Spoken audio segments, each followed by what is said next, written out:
We here. You heard the boos from the crowd, but you smile through everything. You're so unbothered. What's the secret to being unbothered? I'm not worried about what they booing and what they saying. Come fight night, you know what I mean? It's gonna be me and Canelo, not me and the crowd. Now, Canelo is the bigger guy, right? But he ain't the bigger guy. When a fighter decides to jump up 2 weight classes to take on someone like Canelo Alvarez, people usually expect him to have the upper hand. They anticipate that his team will be careful, maybe even a bit anxious. But when Terence Crawford's trainer, Brian BoMac McIntyre, was asked about the undisputed super middleweight champion, he said something that made everyone in boxing stop and pay attention. He looked directly at the camera and stated, "He ain't the bigger guy." How can this be true? What does BoMac know about Canelo that others don't? The answer is more surprising than you might think, and it's why they believe Crawford won't just win. He'll dominate the champion. First off, how excited are you about it, and break the fight down for us? Well, I ain't gonna break the fight down for you because I don't want to get a game plan away. But I'm excited for Terence more than anything to get the fight that he wants, to show the world that he's great. He's great, one of the greats that laced up the gloves. And so it's my job as a trainer. It's a job of Saul, job of Red, whoever else is coming in camp with us, Bernie, to lead him to that win. A lot of people make a lot about the 21-pound difference, the 14-pound difference, however you want to look at it. And they're saying that they think that it's just going to be too much, a bridge too far for Terence Crawford, that the size and the strength of Canelo Alvarez will carry the day, ultimately wearing the perceivably smaller Terence Crawford down. What do you say about that? I tell you like this. The man must have seen something when he called Canelo out, because you got to remember, Bud called Canelo out. So he must see something in order for him to get that win. And he know he can win. So like I said before, it's our job to get him to that point. I talked to Jose Benavidez Jr. about the fight between Terence and Canelo Alvarez. A glowing report from Jose Benavidez Jr. about Terence Crawford, saying that Canelo Alvarez better not sleep on Terence Crawford because he is an effing beast. Well, you know, he been in there with Bud, so he understands, you know, what Bud can bring to what brings to the table. So he just giving that warning out to this, not only Canelo, he giving the warning out to all the bettors out there that's going to bet against Bud. You don't fuck up and lose your money. For years, the story has been clear. Canelo Alvarez is a powerhouse who has taken down bigger, stronger opponents. He has easily defeated world champions and even knocked out established light heavyweights. So, when BoMac dismissed the size difference, many thought he was out of his mind. But his statement isn't just bravado, it's a thoughtful insight. BoMac claims that Terence Crawford has spent most of his career pulling down to lower weight classes. He said, "Man, listen, he should have been at 168 a long time ago." They believe fans are not about to see a welterweight moving up. They're going to see a natural super middleweight finally showing his true power. The fighter we'll see on Saturday isn't a smaller man taking a risk. seeing him through the process, man, of his body transformation, instead of cutting down to 47 or 54, to just be coming down to 68, which seems more of his natural weight. Man, listen, let me tell you, man, he should have been at 68 a long time ago, but, you know, myself, just make him take advantage of 35, 40, 47. If you can make it, let's make it. After he accomplished everything they didn't accomplish, you can't be mad at him when he say, "Hey man, fuck that shit, man. I'm gonna fight Canelo at 168." When he naturally walk around big any goddamn way. Right. Yeah. Now, Canelo is the bigger guy, right? But he ain't the bigger guy.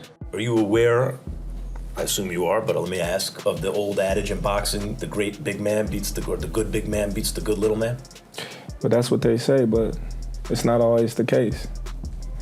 You know, when you look at all the great little men that moved up in weight, they beat the great big man. You know, a lot of people, they running with that narrative. Who came up with that? Well, they just noticed through the years, man, for 100 years, you're right, there have been examples. I'm saying, who came up with that? I don't know if there was a... See, don't nobody know. I can't name the person. Don't nobody know who came up with that, and everybody just running with it because they don't know what they talking about. You know, when we look at the history of boxing, more little men moved up in weight to be the bigger man than boxing.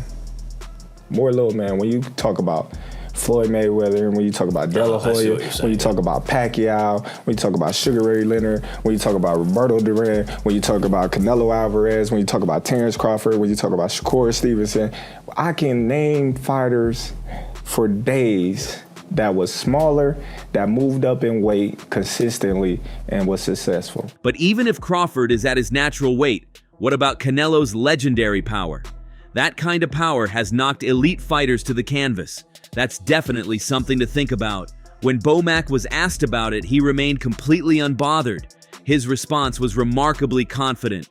"I don't give a damn about that power." He believes Canelo's power won't help him through the fight. It will be ineffective against their strategy. This isn't just empty confidence, it's a belief backed by a secret strategy that BoMac says will completely counter Canelo's biggest strength. Surprisingly, their plan to beat Canelo doesn't focus on exchanging blows. But there's more. That's what Mac, the power coming from Canelo, everyone is questioning whether or not Terrence has the chin to stand up to it just because he's never fought at this weight before. Do you expect Canelo to be the biggest punch that Crawford has taken? And is there a way to train for that? Well, I'll tell you what, we ain't been in there with him, so we don't know. So when the power do comes, if it ever do come, we'll deal with it when it comes. Is there certain defenses that you're working on specific for Canelo to neutralize that kind of power? Yeah, hit and not get hit. I think the IQ is what's going to be the factor in the fight. The IQ, even if it's counter punches, if it's the lead, if it's footwork or whatever, if it's pressing, it's going to be the IQ. You know, can he press effectively? Can he counter punch effectively? You know what I'm saying? You can do all that and not be effective. So that's where IQ comes in. So if it's not about size or power, what is the secret? When a reporter pressed BoMac on how he plans to prepare Crawford for a bigger opponent with knockout capabilities, he gave a one-word answer that revealed it all: timing. This fight, in their opinion, won't be a war of attrition. It will showcase boxing intelligence. BoMac truly believes that Crawford's vast amateur experience has given him a boxing IQ far superior to Canelo's. He views the match as a high-stakes chess game where Crawford's ability to hit and not get hit will render Canelo's power meaningless. They plan to outsmart, outmaneuver, and outtime the champion, turning his greatest strength into his greatest frustration. What happened next would surprise everyone. Tell you what we're looking at. We're looking at who got the best IQ. Wow. The psychological tactics don't end there. BoMac has also pointed out what he believes to be Canelo's hidden weakness: his stamina. He publicly predicted that by the 6th or 7th round, Canelo would start to tire, and that's when Crawford would take control and finish the fight. This prediction has sparked heated discussions online, with some analysts rushing to defend Canelo's endurance. But the doubt has been planted. Hey, shit. I don't give a fuck about that power. Well, how you beat power? Speed. You said what? Speed. And what else? IQ. Timing. That's why you're the coach and I'm not. I mean, you make some good, you got some good answers, but that power ain't gonna be able to sustain throughout the fight. Watch. And he usually slows down between 6 and 7. If you slow down, that's a fucking rat. As if the mind games weren't enough, rumors began to circulate that Crawford was hiding a shoulder injury. The whispers grew, potentially jeopardizing the biggest fight of the year. However, when Crawford was confronted about the rumors, he didn't deny them. Instead, he played along, smirking and telling reporters, "Yeah, my shoulder's messed up, everyone. Don't tell Canelo." Was this a bluff? A smart strategy to make Canelo underestimate him? Or was he genuinely hurt? The mystery adds layers to a fight that is already thick with tension.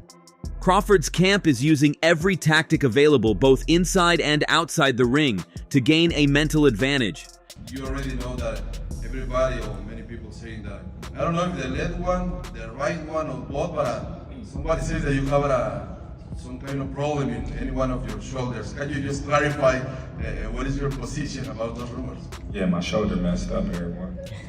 You know, so don't tell Canelo. You know, maybe the right, maybe the left, but it's both of them. I'm having problems with my shoulders. Shh, keep that under wraps.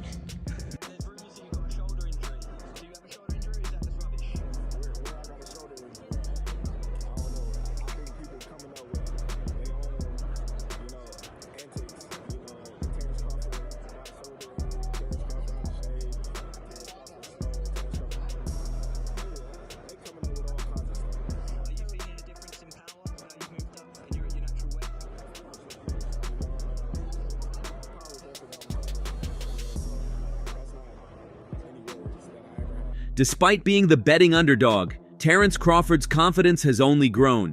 He once said he was 70% sure he would beat Canelo, but as the fight approached, he raised that claim. Now he says he's 1,000% sure.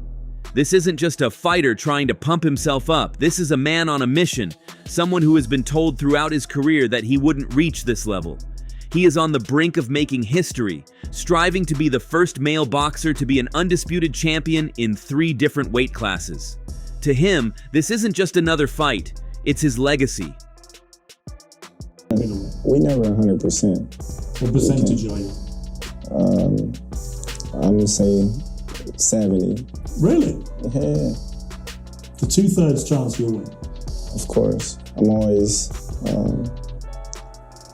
high on confidence. How sure are you today that you win this fight? I'm 1,000% sure now. You know, you gotta think. You know, going into a fight, you don't know what's gonna happen. You know, you can get injuries. He can get injuries. Like, there's so many things that goes on in a boxing match. You know, the judges, the ref, like just everything, preparation. So you're not 100% sure. If a fighter say, "Oh, I'm 1,000% sure," you know, they lying. You know, because you got to go out there and perform at the end of the day. And I'm more than ready to go out there and perform this Saturday. On Saturday night, when the bell rings, all the discussions, all the mind games, and all the predictions will come to an end. We will finally find out if Brian BoMac McIntyre is a visionary or just another confident trainer. Is Terence Crawford really at his most powerful weight? Is his timing and boxing intelligence enough to break down a legend? And will Canelo's power and stamina hold up against a master strategist? This is more than just a fight for titles and glory. It's a battle of skill, will, and strategy, with a legacy at stake. When everything settles, the world will have its answer. So that's all from today's video. If you enjoyed it, remember to leave a like, subscribe, and ring that bell icon so you never miss our upcoming videos. And don't forget to share your thoughts in the comments section. Stay tuned, and we will catch you in the next video.